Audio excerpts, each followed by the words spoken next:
আমরা যখন ছোট ছিলাম আমাদের কিন্তু মনে অনেক প্রশ্ন আসতো না যে এটা কেন হয়, ওটা কেন হয়, গরু কেন হাম্বা হাম্বা করে ডাকে, আরশোলা কেন এরকম হয়, আমাদের অনেক প্রশ্ন আসে, আজগুবি প্রশ্ন। আমরা কিন্তু দেখি যে বাচ্চারা সব সময় কেন কেন কেন কেন হচ্ছে মা, কেন হচ্ছে, আকাশ নীল কেন, জল ঠান্ডা কেন, জলের রং নেই কেন, অনেক প্রশ্ন করি। তো আজকের আমরা যে কবিতাটা পড়ব সেটা আমরা দেখব যে বাচ্চাদের মন কেমন হয়, বাচ্চাদের মনে কত কৌতূহল থাকে এবং তারা অদ্ভুত অদ্ভুত কত রকমের প্রশ্ন করতে পারে। হ্যাঁ, তারা শুধু থেমে থাকে না প্রশ্ন করে, তারা কাউকে একটা জুটিয়ে নেয়। ধর মনে করো তার একটা মেজদা আছে, তার মেজদার কাছে গিয়ে প্রশ্ন করে, মেজদা আসলে এরকম আসলের কটা পা হয় বলো তো, টিকটিকির কটা হাত হয় বলো তো, এরকম উদ্ভট উদ্ভট কোয়েশ্চেন কিন্তু বাচ্চারা করে। এবং এই কবিতাটা আজকে যেটা আমরা পড়বো সেটা খুব হাসির, শুনতে বেশ হাসি লাগে, বাচ্চাদের মুখে কিন্তু অদ্ভুত প্রশ্ন শুনতে আমাদের বেশ ভারী মজা লাগে। তো আমরা জানবো যে শিশুদের কতটা কৌতূহল হয়, তারা কতটা পর্যবেক্ষণ মানে পৃথিবীটাকে জানার জন্য একটা আনন্দদায়ক চিত্র তুলে ধরে।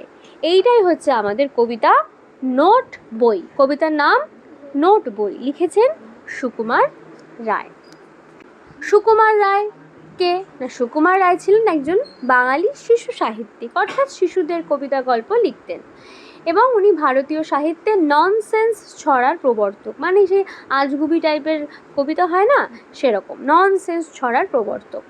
এবং উনি একদিকে যেরকম লেখক ছড়াকার ছিলেন, শিশু সাহিত্যিক ছিলেন, তিনি কিন্তু আমাদের জনপ্রিয় শিশু সাহিত্যিক উপেন্দ্র কিশোর রায়চৌধুরীর সন্তান ছিলেন এবং ওনার যে ছেলে সুকুমার রায়ের যে ছেলে পুত্র তাকেও আমরা সবাই চিনি। তোমরা যখন এখন ক্লাস 7-এ পড়ো, তোমরা 9-এ উঠলে একটা উপন্যাস টাইপের পড়তে হবে, প্রফেসর শঙ্কুর ডায়েরি, সেটা লিখেছেন আমাদের সত্যজিৎ রায়। তো সুকুমার রায়ের বাবাও ছিলেন বিখ্যাত একজন ব্যক্তিত্ব, ওনার ছেলেও একজন বিখ্যাত ব্যক্তিত্ব, ঠিক আছে। ওনার বাবা ছিলেন উপেন্দ্র কিশোর রায়চৌধুরী, যিনি শিশু সাহিত্যের জন্য ভীষণ জনপ্রিয়, ভীষণ ফেমাস। ওনার ছেলে আমাদের সত্যজিৎ রায়, উনিও কিন্তু ভীষণ বিখ্যাত। পথের পাঁচালী নিয়ে একটা সিনেমা বানায়, যেটা নিয়ে উনি প্রথম ভারতীয় এবং প্রথম এশিয়ার লোক যে প্রথম অস্কার পায়। এসব তো গেল, অনেক বলে ফেলেছি, চলো আমরা আজকের কবিতাটা পড়ি। এই দেখো পেন্সিল নোটবুক এ হাতে, এই দেখো ভরা সব কিলবিল লেখাতে। বাচ্চাটা নোটবুক এবং পেন্সিলে, ঠিক আছে, অনেক কিছু লেখে। ও যা দেখে, যা প্রশ্ন ওর মনে জাগে, ও শুধু খাতায় লিখে রাখে। ভালো কথা শুনি যেই চটপট লিখি তাই।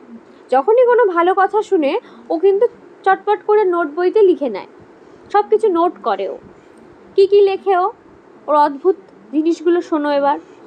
ফড়িংয়ের কটা ঠ্যাং, আরশোলা কি কি খায়, আঙুলেতে আঠা দিলে কেন লাগে চটচট। তাহলে ফড়িংয়ের কটা ঠ্যাং ওর প্রশ্ন, আরশোলা কি কি খায় এটাও প্রশ্ন, আঙুলেতে আঠা দিলে চটচট চটচট কেন করে, অন্যরকম কেন করে না, কাতুকুতু দিলে গরু কেন করে ছটফট, তাহলে গরুর কাতুকুতু কেন লাগে। দেখে শিখে পড়ে শুনে বসে মাথা ঘামিয়ে নিজে নিজে আগা গোড়া লিখে গেছি আমি। ও বসে বসে মাথা ঘামিয়েছে, ও শুনেছে, ও পড়েছে, ও শিখেছে, তারপরে ও নোট বইতে এসব কারণ ঠারণ প্রশ্ন লিখে গেছে। কান করে কটকট, ফোড়া করে টনটন। কানের মধ্যে জল ঢুকলে বলে কান কটকট করছে, কেন কান টনটন কেন করে না? আর ফোড়া হলে ফোড়ার ভেতরে ব্যথা করলে টনটন কেন বলে, ঠং ঠং কেন বলে না? এই হচ্ছে ওর প্রশ্ন। ওরে রামা ছুটে আয়, নিয়ে আয় লণ্ঠন। তাহলে রামাকে ছুটে কি আনতে বলছে? লণ্ঠন আনতে বলছে। কাকে লণ্ঠন আনতে বলছে? রামাকে। কাল থেকে মনে মোর লেগে আছে খটকা, মনের মধ্যে একটা খটকা লেগে আছে, একটা প্রশ্ন লেগে আছে। কি প্রশ্ন? ঝোলাগুড় কিসে দেয়, সাবান না পটকা? ঝোলাগুড় কিসে দেয়, সাবানে দেয় না পটকায় দেয়? এই বেলা প্রশ্নটা লিখে রাখি গুছিয়ে। এখন ওর মাথায় প্রশ্ন এসছে, ও এখন নোট বইতেই লিখে নেবে, পরে ও আবার খুঁচিয়ে খুঁচিয়ে একজনের কাছ থেকে শুনবে। এই বেলা প্রশ্নটা লিখে রাখি গুছিয়ে, জবাবটা জেনে নেব মেজদাকে খুঁচিয়ে। মানে মেজদাকে ওর যে মেজদা তাকে ডিস্টার্ব করে বারবার জিজ্ঞেস করো, ও দাদা বলো না বলো না, ও দাদা বলো না, করে করে খুঁচিয়ে খুঁচিয়ে সব প্রশ্নের উত্তর জেনে নেবে আমাদের এই বাচ্চাটি। কেন পেট কেন কামড়ায়? পেটে যখন ব্যথা করে বলো, বাবা পেটটা কামড়াচ্ছে। কেন পেট কামড়ায় কেন? ওর কি দাঁত আছে? বলো দেখি, পারো কে? এর কারণটা বলতে পারবে কেউ? বলো দেখি, ঝাঁজ কেন জোয়াকে জোয়ানের আরোকে? জোয়ান খেয়েছো কোনো দিন? জোয়ান চিবালে দেখবে ভীষণ মানে ঝাঁজ, জিভ পুরো জ্বলে জ্বলে যায়। কেন হয়? তেজপাতায় তেজ কেন? তেজপাতার নাম তেজ কেন? ও তো অন্য কিছুও হতে পারতো না। ঝাল কেন লঙ্কায়? লঙ্কাতে ঝাল কেন হয়? নাক কেন ডাকে আর পিলে কেন চমকায়? হ্যাঁ, কুকুর ডাকে, বিড়াল ডাকে, নাক কেন ডাকে? আর আমাদের ভয় পেলে পিলে, হৃদয় কেন চমকায়? কার নাম দুন্দুভি? কাকে বলে অরণি? নানা রকম প্রশ্ন। বলবে কি?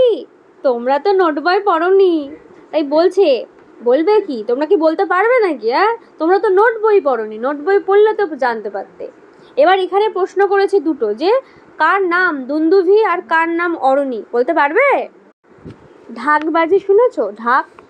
ঢাককে বলে দুন্দুভি। আর দেখবে এক ধরনের কাঠ পাথর আছে যেগুলোতে আগুন জ্বলে, চকমকি পাথর বা কাঠ ঘষলে আগুন জ্বলে, ওইটাকে বলা হয় অরণি। যে কাঠে কাঠে ঘষালে গিয়ে আগুন জ্বলে, চকমকি পাথর, তাকেও বলে অরণি। এই সমস্ত প্রশ্ন কিন্তু আমাদের বাচ্চাটার মনে আসে, এবং বাচ্চাটা কাকে জিজ্ঞাসা করে? সমস্ত প্রশ্ন তার মেজদাকে জিজ্ঞাসা করে। এক হাতে পেন্সিল, অন্য হাতে নোটবুক নিয়ে সেই কথক বাচ্চাটি এসব বিচিত্র মজার বিষয় তার নোট বইতে লিখে রাখে। এই হচ্ছে আমাদের নোট বই কবিতাটার বিষয়।